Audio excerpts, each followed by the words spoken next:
দুঃখজনক হলেও সত্য যে এ পর্যন্ত তেল গ্যাসের 4বারের দাম বৃদ্ধি করা হয়ে গেছে, বিদ্যুৎ সহ, এবং আরো বাড়ানোর জন্য পেট্রোবাংলা ইতিমধ্যে আপনার সুপারিশ করেছে জ্বালানি মন্ত্রণালয়কে, যেটা এখন বাংলাদেশ এনার্জি রেগুলেটরি কমিশন, যারা আসলে জ্বালানি পণ্যের মূল্য নির্ধারণটা গণশুনানির পরে চূড়ান্ত করে, এখন তাদের কাছে এটা আছে। এখন প্রশ্ন হচ্ছে যে এই দফায় দফায় জ্বালানি পণ্যের দাম বাড়াতে হচ্ছে কেন? এবং গত 1-2 সপ্তাহ আগে আমরা দেখলাম যে আমাদের মাননীয় জ্বালানি মন্ত্রী বললেন যে গ্যাস সরবরাহ যে করে 4টা-6টা প্রতিষ্ঠান, তাদেরকে সে প্রাইভেটাইজেশন করে ফেলবে, প্রাইভেট সেক্টরে দিয়ে দিবে। কি কারণ বলছে? বলছে যে আপনার প্রায় 63 থেকে 65 হাজার কোটি টাকা এই সকল কোম্পানির বকেয়া আছে, এগুলো উঠানো যাচ্ছে না, উদ্ধার করা যাচ্ছে না। এখন এই যুক্তিটার সাথে আসলে আমরা মানে খুব বেশি মেক সেন্স করতে পারছি না যে এই বকেয়াগুলো আছে মেইনলি হচ্ছে রাষ্ট্রীয় কোম্পানির কাছে, এই বকেয়াগুলো আছে। এখন একটা প্রাইভেট সেক্টরকে দিলে এই 60-65 হাজার কোটি টাকা কিভাবে উঠে আসবে? এখানে কি আলাদিনের চেরাগ আছে? এটা প্র্যাকটিক্যালি পসিবল? দ্বিতীয় যেটা আছে সেটা হচ্ছে ম্যানেজমেন্টের কথা বলা হচ্ছে, সুশাসনের কথা বলা হচ্ছে। এই সেক্টরে প্রাইভেটাইজেশনে দিলে পরে এখানে সুশাসন ফিরে আসবে, এখানে যে দুর্নীতি আছে।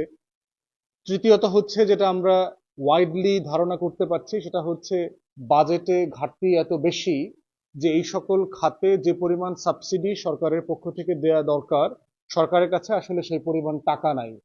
এবং এই রিলেটেড যে রিফর্মের ব্যাপারে আইএমএফ, ওয়ার্ল্ড ব্যাংক থেকে শুরু করে আন্তর্জাতিক যে দাতা সংস্থাগুলো আছে, তারা প্রচন্ড রকম করে সরকারকে প্রেসার দিচ্ছে। এবং এটা গ্লোবাল ট্রেন্ড। জ্বালানি সেক্টরকে রিফর্ম করাটা হচ্ছে দুনিয়াব্যাপী বড় বড় লোন এবং এজেন্সিগুলোর যে ঋণ দেয়া হয়, ক্রেডিট দেওয়ার একটা বড় শর্ত থাকে।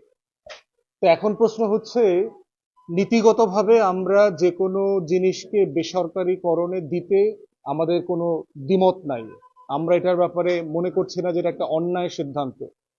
কিন্তু জ্বালানি এমন একটা সেক্টর যে অন্যান্য সময় এটার প্রাইভেটাইজেশন করে কি কি ঘটনা ঘটেছে সেটা আসলে আশঙ্কিত হবার মতো। দেখেন, বাংলাদেশ সরকার এর আগে এলপিজি সেক্টরকে প্রাইভেটাইজ করেছে। এলপিজি গ্যাস, যে সিলিন্ডার গ্যাস, যেটা আমাদের বাসা বাড়িতে, ঢাকার বাইরে মোরাল্লেস সারা বাংলাদেশের মানুষই সিলিন্ডার ব্যবহার করে মোটা দাগে, গ্রামে গঞ্জে সব জায়গাতে। আপনারা দেখবেন সাংবাদিকরা যে সরকার যে মূল্য নির্ধারণ করে দেয়, আপনি কোনো দোকানে সেই মূল্যে সিলিন্ডার গ্যাস কিনতে পারবেন না। মিনিমাম 100 টাকা, 150 টাকা, 200 টাকা, 300 টাকা পর্যন্ত বেশি দিতে হচ্ছে। তাহলে আপনি গ্যাস, এবং যেটা আমাদের মানে যে ব্যবহৃত গ্যাসের প্রায় 25% to 26%, তাহলে এই মার্কেটটা তো সরকার প্রাইভেটাইজ করেছে। করার পরে কি মার্কেট নিয়ন্ত্রণ করতে পারছে জনগণের হয়ে? আমরা দেখতে পাচ্ছি তার আসলে পারছে না। দ্বিতীয়ত দেখেন, কুইক রেন্টালের নামে আমাদের বিদ্যুৎ খাতকে তো প্রাইভেটাইজ করে দিয়েছে, তারপরে এত লোডশেডিং হচ্ছে কেন? পল্লী বিদ্যুতে খবর নেন, গ্রামে গঞ্জে লোডশেডিং এর অবস্থা কি? প্রতিদিন 12, 14, 16, 18, 20 ঘন্টা পর্যন্ত লোডশেডিং হচ্ছে। সেখানে আমাদের মাননীয় জ্বালানি মন্ত্রী সংসদের মতো জায়গায় দাঁড়িয়ে বলছেন যে এগুলো সত্য না, বিদ্যুৎ নাকি উপচায়া পড়ছে। একজন এমপি সংসদে বলেছেন বিদ্যুৎ স্পৃষ্ট হয়ে তার এলাকাতে মানুষ মারা গেছে। তখন সেই হাসি ঠাট্টা করতে গিয়ে বলছেন, যদি বিদ্যুৎই না থাকে তাহলে বিদ্যুৎ স্পৃষ্ট হয়ে মানুষ মারা গেল কিভাবে?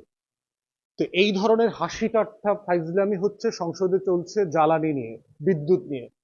এবং এর ভিতরে এখন যেটা যোগ হয়েছে সেটা হচ্ছে বসুন্ধরা নতুন করে মে মাসে আপনার সরকারকে চিঠি লিখেছে যে তারা জ্বালানি অংশের, পেট্রোলিয়াম গ্যাস এই অংশের একটা বড় অংশ তারা আপনার আমদানি করবার এবং সরবরাহ করবার, বিক্রি করবার অনুমতি চাচ্ছে, যে পরিমাণটা মার্কেটের ধরেন প্রায় 20%।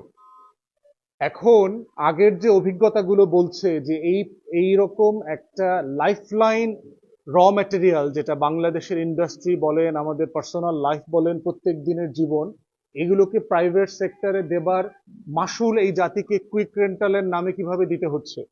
এই যে আওয়ামী কুইক রেন্টালের এখনো ধরেন অধিকাংশ ইউনিট এক ফোঁটা বিদ্যুৎ উৎপাদন করে নাই গত 10, 15, 20 বছরে, কিন্তু তাদেরকে বাংলাদেশ সরকার জনগণের টাকায়, ট্যাক্স পেয়ারদের টাকায় হাজার হাজার কোটি টাকা তাদেরকে রেগুলার দিতে হচ্ছে, কারণ এটাই চুক্তির অংশ ছিল, যদি প্রডিউস করুক বা না করুক তাকে আপনাকে টাকাটা দিতে হবে। আদানির সাথে দেখেন আমরা কি পরিমাণ অন্যায্য চুক্তি করেছি, আমাদেরকে 25 বছর ধরে এই ঘানি টানতে হবে।